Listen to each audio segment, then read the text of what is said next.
Hey guys, thanks for joining us online today. We are so glad that you stopped by to see what God's doing here at Family Church. Now, if this message or any other message that you've listened to has changed your life in any way, we want to hear about it. So email us at changedlife@familychurch.tv.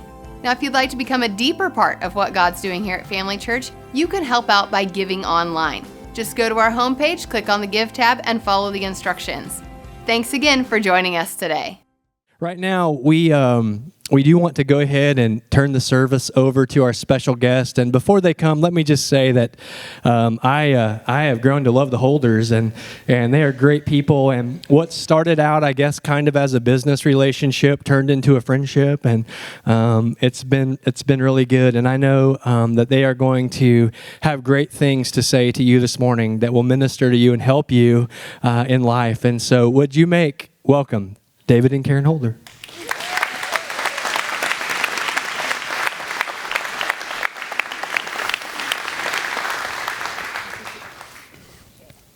Thank you, sir. Appreciate you. Good morning. What a beautiful worship service. Lindsay, your voice is so gorgeous. I mean, thank you very much for that. We are not going to have near the energy that she has. Yes, so I'm just going to apologize. Heads up, we do not have her energy. So, but hopefully we will say a few things. Somebody said to me yesterday that their husband gives nuggets of wisdom, and if she's here, yes, I loved that. I absolutely loved that. She said that her husband is very quiet, but he gives nuggets of wisdom, and I hope we give you a nugget of something that you can take away today. So I'm going to turn it over to David, and he's going to start this show. And you can keep the mic. They got us both mic. So, here's what for me is you're going to hear us talk about this over the next few minutes, and we promise, unlike pastors who keep you in the chairs way too long, we won't do that to you. So. We just earned a bunch of brownie points, just so you know. But hold on a minute. David has a tendency we drug him out of the bow shoot last night because he was talking. Yeah, so, I like to talk to people. I like to talk about hunting. I like to talk about God. You name it, I'll talk to you about it. But I guess my point is I'm over 50 years old now. And if you had asked me when I was 10 years old or when I was 5 years old or even 25 years old, if I would be standing in Missouri or any other church, because Karen and I have spoke at a lot of them, talking to folks like yourself, standing on a stage with animals that have been shot by people, all in one place, looking at the faces of American people that are proud of where they live and proud of who they are, and Christian people that are proud of who they stand for, I would have said, there's no way. I would have never dreamed that I would be standing here today before you guys. And that's kind of the story that we're going to tell you.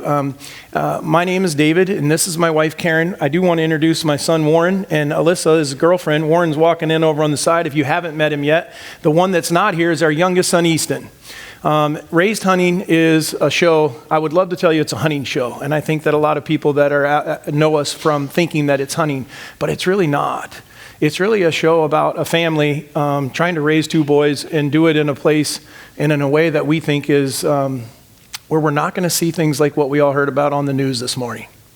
And I know a lot of you probably heard about Texas and Ohio, and I did too. And I look at that, and here's where now those of you that hunt and do the things that we do, we're going to have to defend ourselves again. They're going to come after, and they're going to say that the guns are the problem. And honestly, it's not. It's the people that are the problem. And I mean, what we need to do is try to help educate. And so I'm not going to preach to you guys on that. That's a whole different place I'll go in a different kind of seminar, not in church. But we're not killers. We're good people. We're here to honor one another. We're here to let God lead us. And I would probably, maybe I'm going way too far out on a limb, I would say that the two guys that did what they did were not asking for God's help last night or yesterday when they did that. And that's how that ends up happening. But the people that do believe in God are the ones that fall the victim of it. And so if something that we can say to you guys today might keep something like that from happening, and I'm not saying there's anyone sitting out there thinking about doing that, but I'm just saying that I agree with Pastor Larry and everyone else. Someone's sitting out there today that's not having a good day. And we're glad you're here, because I'm about to tell you a story about a guy that you're seeing standing on this stage right now that I've had a whole lot of bad days. I'm just like you. I attended church once or twice a year. Christmas, Easter, or the girl I was dating at the time invited me, or someone that I happened to know was getting married. That was it. That's as far as it went. Did I believe in God? I don't know. Can't tell you. Didn't think about it. Guarantee you there's someone out there sitting there right now going, I don't know, I don't really care. You know, I live my life. I get up every morning, I go to work, or I go to school, or I go do what I normally do. And life is just that way, and that's what it is. And it's not that you don't believe in God or that you do believe in God. You just don't think about it. Guys, I'm telling you right now, I'm him. I'm standing here on a stage right now talking this way to you rather than sitting out there when I was the guy that listened to someone like that. But nobody ever had a stage set like this that I could grasp, that I could understand. And no one ever talked to me in a way that would make me feel like that I could relate to them. So I don't know if there's 20 of you out there, or 200 of you, or one of you, but if there's someone out there that thinks that they can relate, and you'll see as Karen and I go through this, find us afterwards, because I'll tell you right now, I'll stand and talk to you personally, and I'll look at every dear picture you got if that's what's going to help, or I'll talk to you about God if that's what's going to help. Because the one thing that I can tell you is that somewhere along this journey, I realized that I'm not here to talk to people about deer hunting and show them what we've killed. I'm here to do something that God has put on us. He asked the Holders to go do something. And many of you that were here over the weekend heard us say this. We never wanted a television show. We did not set out to build a television show. We ended up with one. And then that television show introduced us to Larry, which introduced us here, which to a book, to other churches. And now we feel like we're ministering. We're doing something that I can tell you right now. I don't know how many of you already out there know exactly what God's got in store for you. But if you do, if he called you, I'd like to come over to your house when the next call comes, because he doesn't do that very often to me. He doesn't call and say, hey, David, here's what you're going to do. Next week, you're going to go talk to 500 people. Karen, I want you to talk to the women, and I want you to tell them this. I wish he did. But it doesn't happen that way. So someone that's sitting out there right now that's going, what is going on? What am I supposed to be hearing here? And I'm not hearing it. You're not the only one. I've been there until I learned how to listen. Until I realized that he was talking to me, and I just didn't understand what I was listening for or what I was looking for. So with that, what we're going to do is we're going to show you a couple videos, because obviously we come from a television background, and so we want you to see some of this. So we kind of title what we're going to be talking about today as the other side of us, and that is, you see us. You see David and Karen and Warren and Easton and all of our friends. Matter of fact, you even see Larry Duggar this year on television. And you know, they say that it makes you look 10 pounds heavier. It made him look a little taller. We did that on purpose.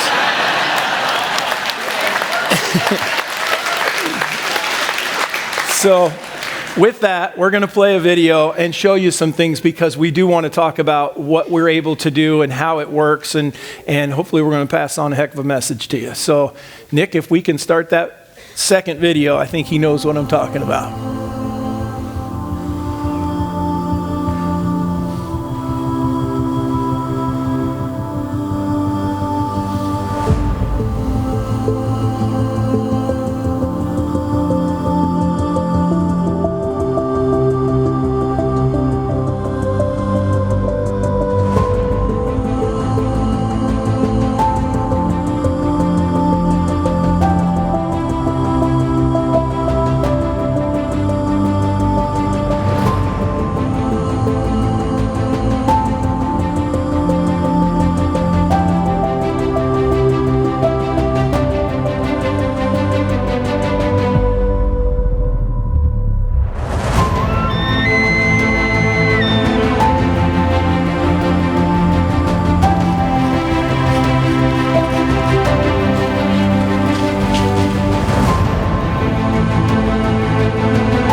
So, man, I mean, if you're a hunter out there, raise your hand for me. A hunter or fisherman, just do anything outdoors.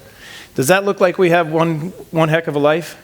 Kind of wraps it all up in 3 minutes. Well, unfortunately, Karen's going to burst that bubble.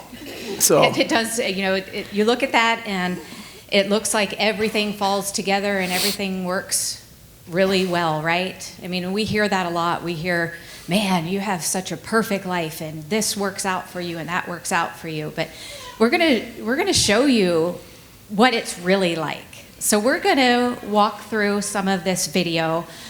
Nick, if you can go to the first clip where we're walking through snow. or even right there, any of those.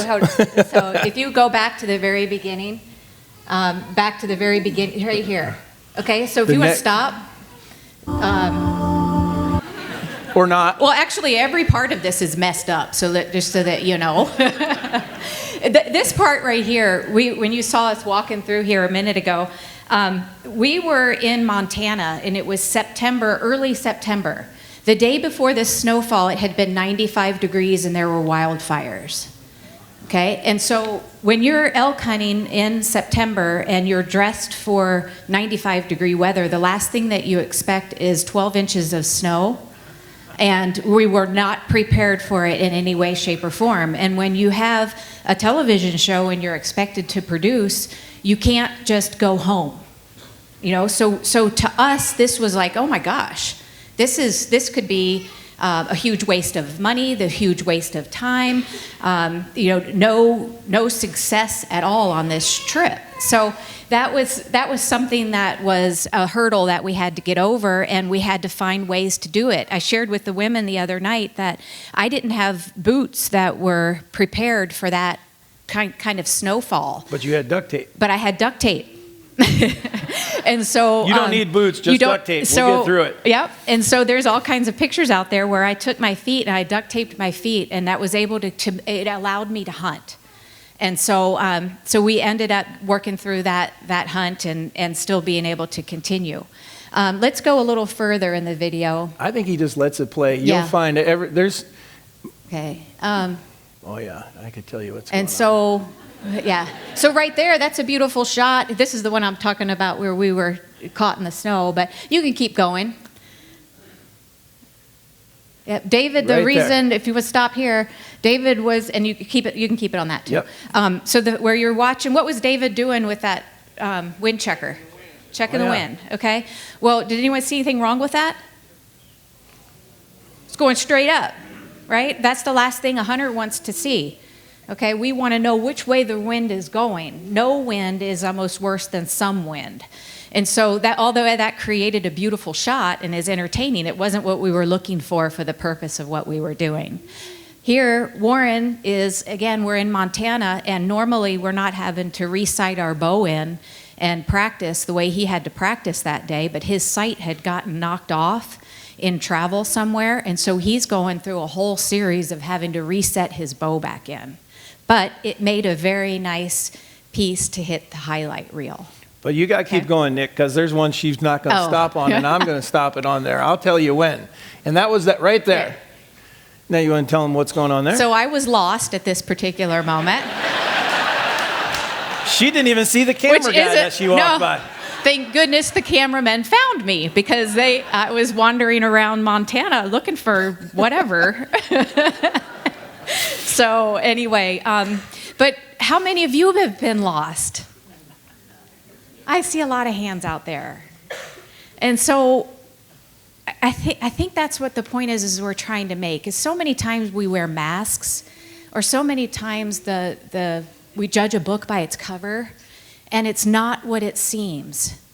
And we put up this front, and we put up this mask, and we don't let anyone in. We put up these walls and barriers, and we say, I'm not going to let anyone in here. Okay? And that is dangerous. I've done it myself. And when you find yourself in that place, you have to understand that there's hope. There's something else out there for you. And it's very, very simple, and that is Jesus Christ. Okay? Because he loves you so much, no matter how messed up you are. I don't care if you're addicted to drugs, if you've done all kinds of things. If you're truly sorry for it, he loves you and he's going to accept you. But you have to go to him. He's there. He's constant. He's always there in our lives. He's never, ever, ever going to walk away. And so if you open up your heart and you go look and seek for him and you find the courage to walk through the doors of the church, that's something that we hear a lot. We hear a lot of times people say, well, my church is in the woods. Okay, I feel closest to God when I'm in the woods. Okay? I'm the guy who used to say that. Yep. That's great. You know, we can pray and we can have solitude and we can reach out to the Lord anywhere, and it could be in the woods, but there is something that God asked us to do, and that's to have community. It is to be around other people, and if we isolate ourselves, that's a very dangerous place to be, in my view. I've been there. I've isolated myself. I've stuck myself away to where I was ashamed and I was embarrassed and I didn't want to go anywhere. Okay, that you don't have to live that way. If today you're in that spot, tomorrow doesn't have to, the next 15 minutes don't even have to be that way. You can change it. You have the power to change it. And all you have to do is accept Jesus as your Lord and Savior. He died for us, no matter how rotten you are, how rotten I am. That to me is very hard to comprehend. And I ask myself, how does this happen? And what is God's plan? And when I'm stuck in a moment where there's many, many times when we're doing this television show that we've come to a point where we're like, we can't take it anymore. It's hard. It is hard. Like many people that own your own business, it doesn't matter what kind of business you own, you have challenges. You have roadblocks, you have hiccups, you have speed bumps. And there's times that, and when you include a whole family in this, you've got a whole mixture of things that go on that you can't even imagine. Okay, and as much as we're blessed and as much as we have been able to do a lot, we've also have had a ton of challenges in this. And there have been times when our family has just been grinding against each other, and we're like, we're done with this. We can't continue this. And then we walk in the house, and one of you wonderful people send us an email that comes from God. It has to come from God. It's every time it's happened. We've walked in the house, and there's been an email that how something we have said or some message that we've had on TV has touched and changed their life, and it has nothing to do with a deer, nothing to do with an elk, nothing to do with shooting a bow, nothing. It gives them hope, and it gives them, somehow we have touched them. And all I can say is that David and I never had any clue, no clue, but we know that if we can be doing something to help somebody else, then, okay, we'll deal with the difficulties, we'll deal with the challenges, but we'll just keep grinding away. We'll keep going and we'll keep going, because if we can be here in front of all of you and encourage you to accept Christ in your life, or just even entertain it if you haven't entertained it, then to me it's worth it. To me it's worth it. So. Well, those arguments, I mean, we're talking full-blown arguments. You're standing in your house, your kids are not doing what you want, or Karen and I don't agree on where we should spend this money or the next sponsor that should come in or how that goes, and you're fed up and you said, no more. And then all of a sudden, and she says it's an email. It's not always an email. Sometimes it's a handwritten note shoved underneath the windshield wiper of my truck at a gas station. Where did this person come from? There's no way that timing is just by chance. Or it's that person, they find my number and text me or accidentally reach out. And what Karen is not giving you is, here's some of the kinds of emails that we get. We get very few emails that say, hey, David, that was a great bull you killed. Or Karen, that was an awesome deer, nice shot. We get a general or a colonel, and I don't know his title, that lost 26 guys in a battle. He's the only one that survived. Tells us he's watching our show and it's the only thing that's keeping him sane and got him going through life. And he's trying to get remarried to his wife that he lost because he's trying to deal with the death of 26 people that he felt like he caused from a television show. What kind of message are we sending that we thought it was about hunting and trying to help people learn about hunting? Man, we've gone way deeper than that. Another one is two brothers, hadn't talked in 30 years. Watched one of our episodes, and matter of fact, it was called Brothers. Brothers episode. It's a very good one. He doesn't see anything about Warren and Easton deer hunting. He sees two brothers that truly mean something to each other. And that's the one that I'll guarantee you, if I asked a show of hands, they wouldn't go up. How many people are struggling with something with someone in their own family? Someone that they are having a hard time dealing with. Man, I can tell you we've all been there and finding that way, but man, there is a connection like no other with your family. Blood means something like I can't even explain. But hunting also brings something, and I don't want to lose that, is that you will find friends, you will find a spouse, that you will find that argument that you had in the kitchen doesn't mean anything when the two of you go out and sit in a tree stand, or you're climbing in a blind, or maybe you never even get to where you're going hunting, because just the ride there, God wants to show you that there's more to this. The journey that you were on in the kitchen was taking you someplace that he didn't want you to go. So he put you in the truck, and now you're going down here. And all of a sudden, you're the 30-year-old person that really doesn't pay much attention to anything like that, and all of a sudden you see a bird or a hawk sitting or you see a deer standing on the side of the road, or you see your wife and the sun shining behind her, or the sunrise or the sunset, or you smell something that is like, you gotta be kidding me. How I would have never recognized that in that moment that we were in. If you guys aren't getting out into the outdoors, you need to do it. There is a direct line to God. And I know, again, I can't tell you that my church anymore is in a tree. And I used to be one that said that, because I do feel like I'm extremely close. But daggone it, he does something to me when I get in those woods. It gets quiet. Sometimes it's loud. Sometimes the quiet is so loud that you can't not hear it. But you got to pay attention to it. And that's what I guess we're trying to show you guys today, is there's a human side to her and I. There's a human side to Warren and I. And we're just like the rest of the other families. And the first time that I said this, she's like, you can't, afterwards she said, you can't say that in church.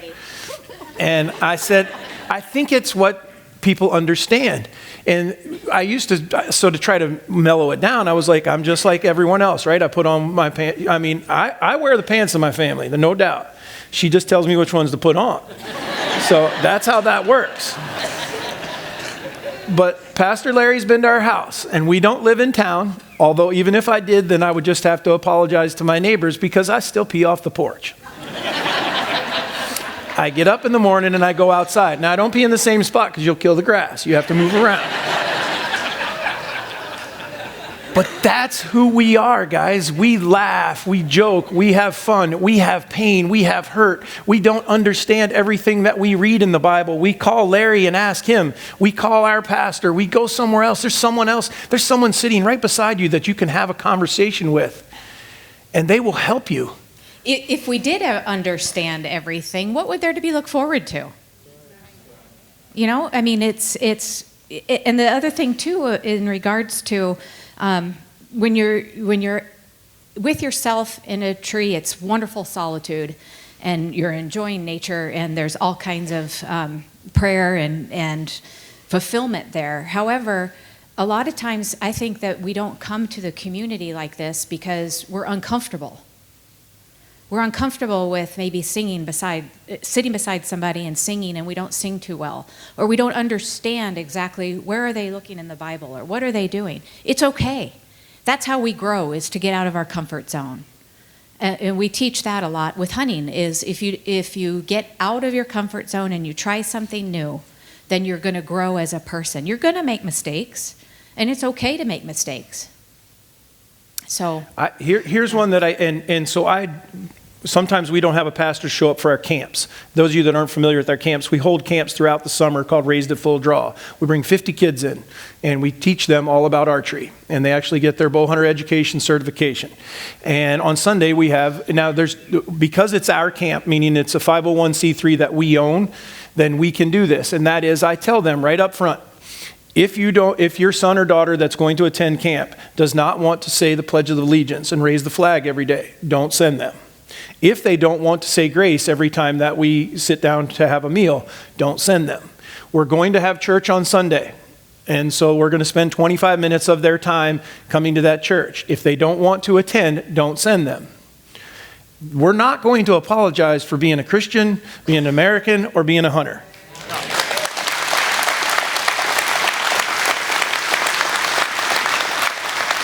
We're not asking that everyone become a hunter coming to our camp. We're not asking for everyone to become a Christian. We're not asking for everyone.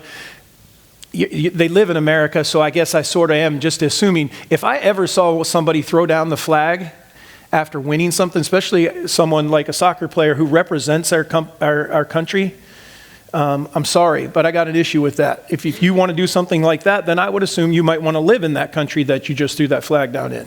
I don't need you here, because there are men and women, and I got a huge, and again, we learn a lot from the camps and everything, but we got a huge message from a gentleman at one of our camps this year that had been through battle, and we gave our kids, we had 6 groups, we gave them all a flag, and they weren't given any instruction. They had to just carry the flag for the day. 5 of those 6 flags hit the ground. And I had never seen what has to be done. I knew what has to be done. If the flag touches the ground, in case someone doesn't know, maybe this is a little piece of information. It either must be burned or buried.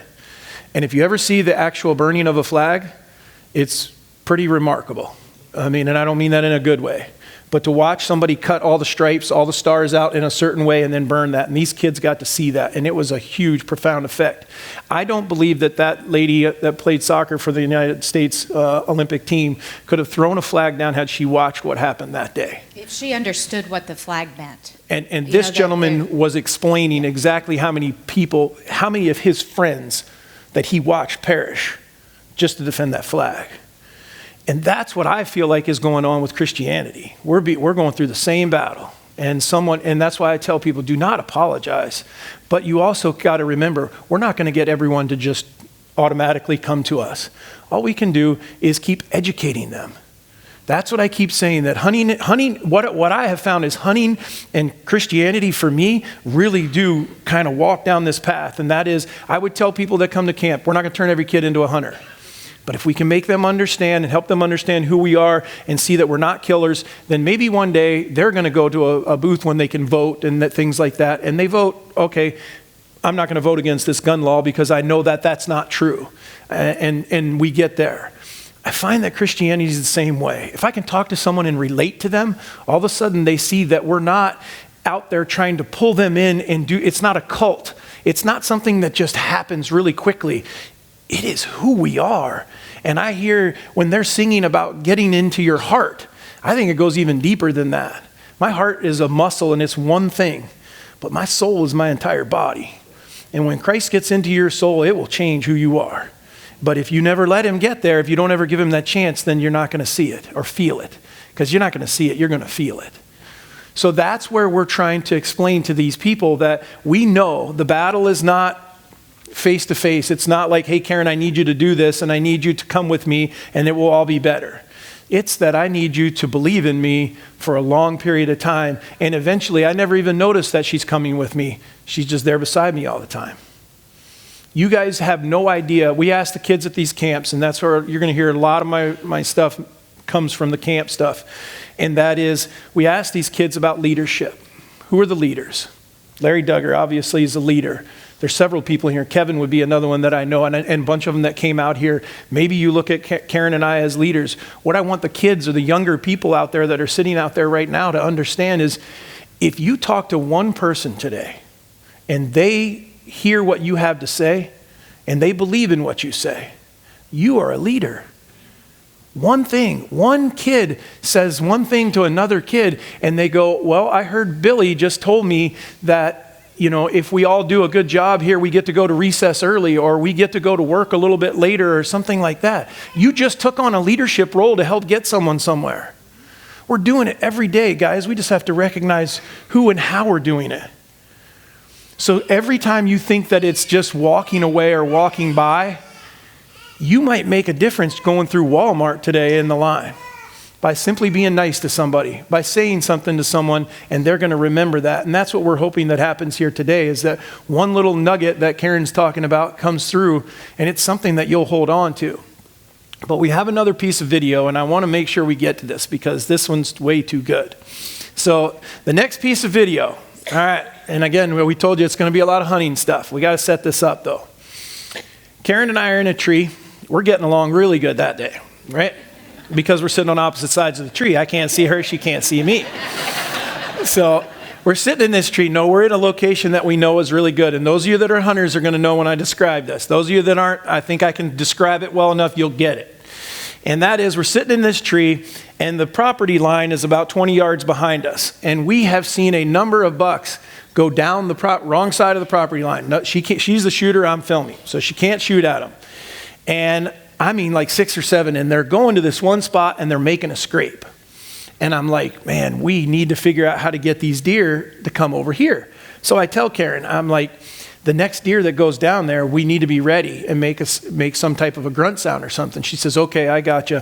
And it isn't like a minute. And I look over my shoulder and I'm like, psst, psst, psst, psst, right here, good deer. And I mean, this is one like you see on the wall here. I mean, and he's going straight there though. He's not coming to us. And I'm like, Karen, you got to hit the grunt call. And she's like, what? And now you got to remember, when I had all this stuff up here yesterday, I got a camera here, she's behind me, and I'm talking to her, the deer's walking away, and I'm trying to film, and I'm going, Karen, you got to do something quick, man. He's going down the hill. You got to hit the grunt call. The whole time she's behind me, she's going, I don't have a grunt call. No, snort wheeze. No, snort wheeze, sorry. Yeah, I had a grunt call. The first one I asked for was rattling horns. Yeah. Okay, so this is, let me back that up. She's right. So I'm saying you need to hit the rattling horns. The one thing he missed here is that I don't hear very well. So that's an issue as well. And if I can't see what he's She's saying, not going to see me because I see a deer. Hearing. So I'm looking at the deer. She's supposed to know what I'm doing, right? I'm filming. Yeah. And we do this for a living, right? You see it on TV, it's perfect. So I'm on the deer and I'm going, hit the rattling horns because he's over there quite a ways and nothing happens. And now he gets too far and I'm like, Karen, and she says, I don't have rattling horns. I didn't bring them. And I'm like, oh, hit your grunt call. And she's like, wait a minute. No, hit the snort. She says, I said, hit the snort wheeze, which is a different sound on the grunt call that she has. So she says, so she hits the grunt call and it's not loud enough. Brr. And the deer's walking away. And I'm like, that's not loud enough. Snort wheeze at him, snort wheeze at him. And she's telling me now, I don't have the snort wheeze on this call. She only has this grunt call.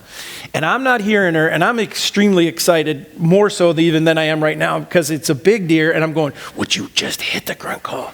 And she says, fine. She's going to do what any woman's going to do if their husband continues to badger them like that. She's going to do whatever he says, make a snort wheeze. Well, a grunt call is designed to make a sound that goes, burr, and that's it. It's not made to do any other sounds. So the next thing that comes out of this grunt call is something that, to this day, we've never heard before. Other than that moment. However, I have applied for a patent. Yeah. So what I next hear is the cadence of a snort wheeze, which is a through a grunt call that's supposed to be deep. So we get something like rah, rah, rah. Oh, he looks at me. He looks at me and he's like, what was that? And I'm like, well, it scares me. I told you I didn't have a snort wheeze. Because I'm facing this way. I'm like, what was that? I told you I don't have a snort wheeze. And at that moment, we realized, or I realized, and now I look back, because we're discussing this now, right? Forget the deer. This is over. Because Godzilla's in the tree, so this is done. So I have this discussion, and then I look, it doesn't matter. Here he comes. And so play this next video, and you'll see this deer walks in. I can't believe this.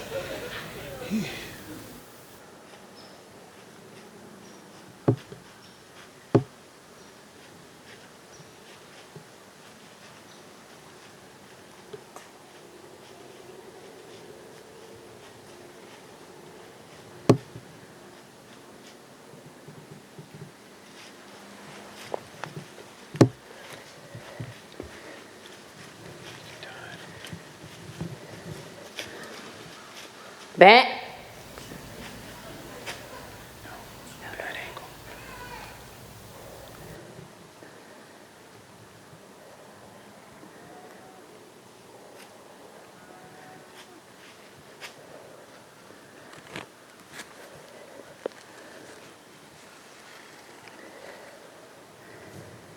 Just let her bow down with him looking at us.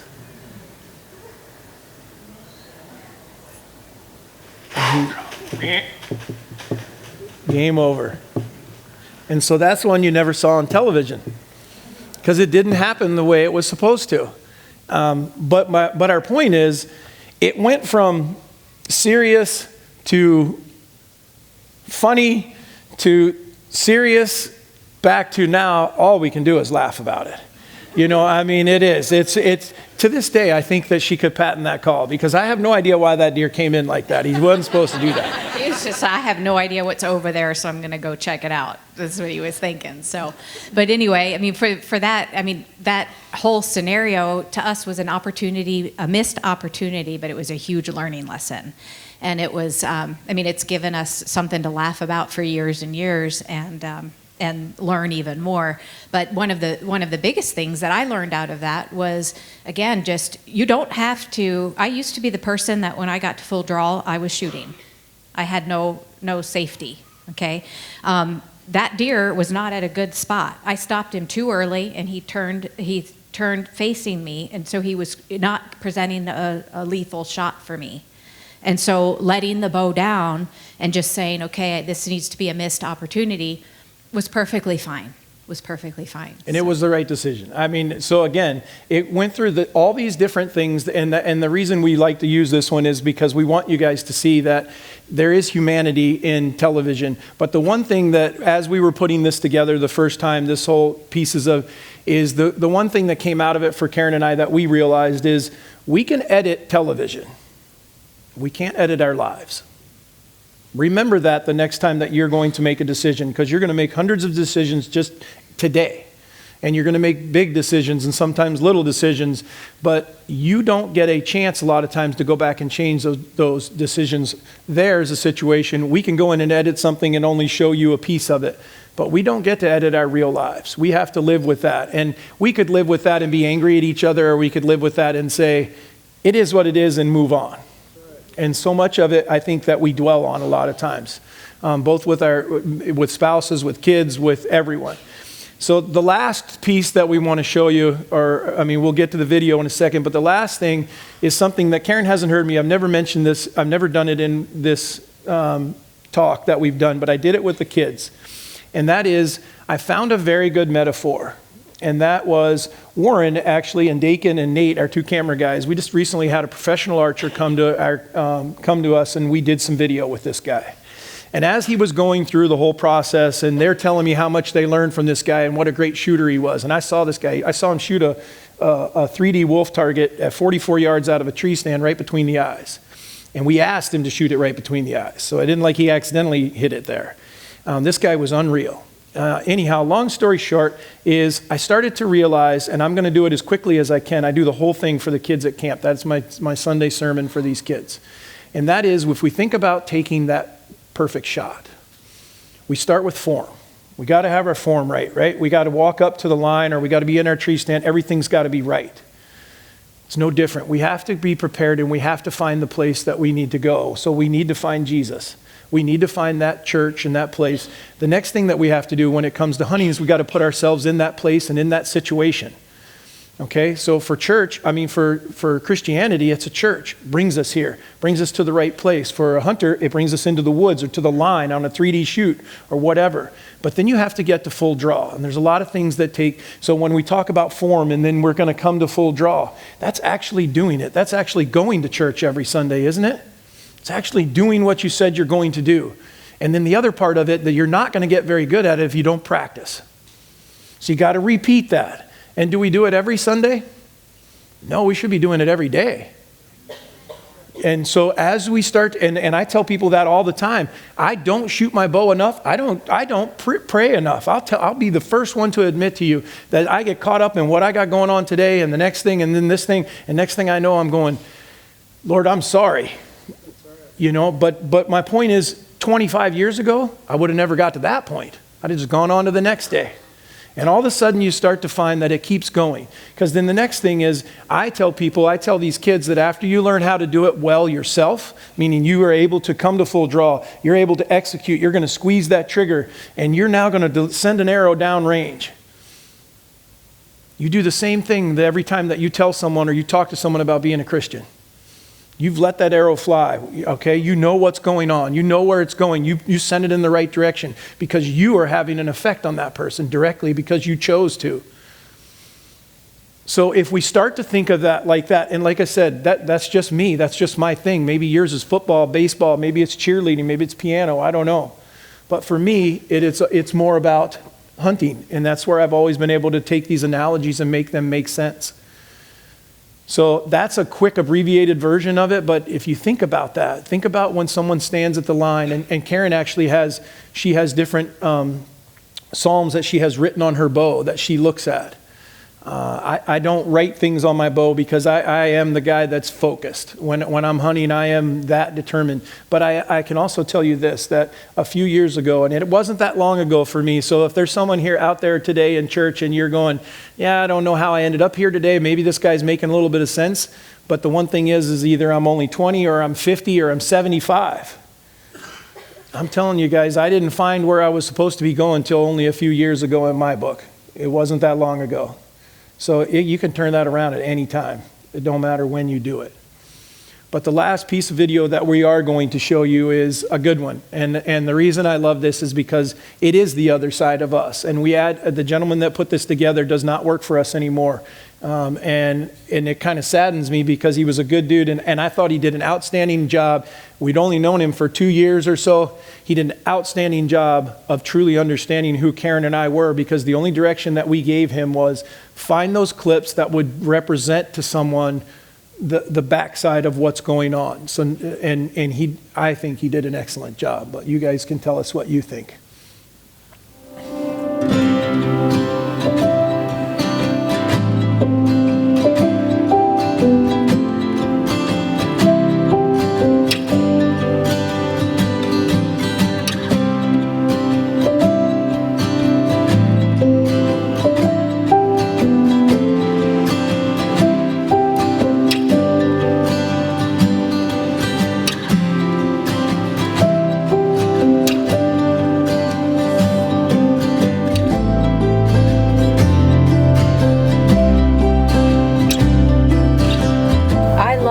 Because I love to be with you, and I love to be out here. I love to be in God's creation and the smells and the sights and being with people and the friends and the animals and the way they react and what you see them do.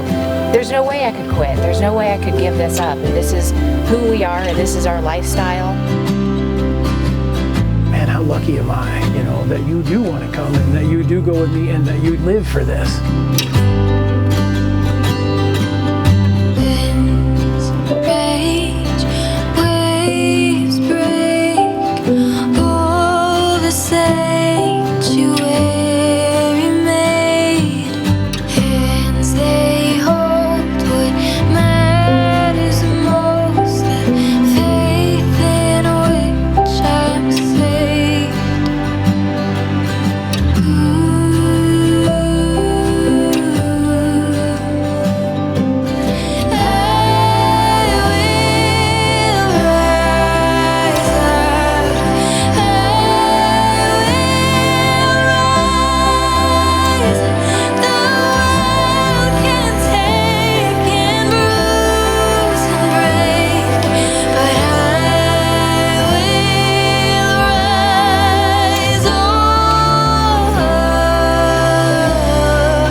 Thank you for allowing us to be here today and for this wonderful weekend. I mean, we've had a great time getting to have great conversations with many of you, and we just really appreciate the opportunity. Let Jesus in. Go out and enjoy the outdoor. If you can't see how much, man, that gets in your soul right there. That's there forever. But it seems like when I realized that it wasn't just about hunting, that there was a bigger power there that was showing me what we were doing and how we were doing it, and appreciate who I was doing it with, it took on a whole new meaning. And I don't know if that's the other side of us. Maybe that's the other side of me, figuring out that I needed Jesus in my life. So again, thank you all for putting up with us, and we appreciate you, and we'll be here the rest of the day.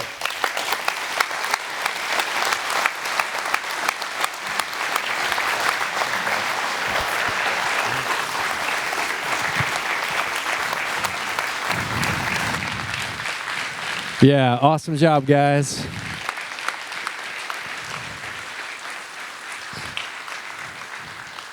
Remain standing if you would. The band is coming back, and we're going to pray. And so let's do that. Let's pray. Lord, we're so thankful, God, for this good day. We're thankful, God, for Lord, for all the people that are standing in this place. And I know that we are all at different places right now in our lives, and Lord, we all have good things, we all have bad things, we all have sometimes those things that are in between, but Lord, the one constant in all of it is you. Lord, whether we have a good day hunting or we have a terrible day, or maybe we have a great day at work or a terrible day at work, maybe we get a bad report from the doctor, Lord, maybe we get a blessing that we weren't expecting. All those things, God, the only constant in all those things is you. And I'm grateful this morning for Jesus. I'm grateful for the fact that he loves me in spite of me. That he doesn't love me because of who I am, but he loves me because of who I'm not. That while I was still a sinner, Jesus died for me. That he didn't die for Pastor Larry. He died for lost Larry. A Larry that didn't know him. A Larry that fought against him. And yet he died anyway.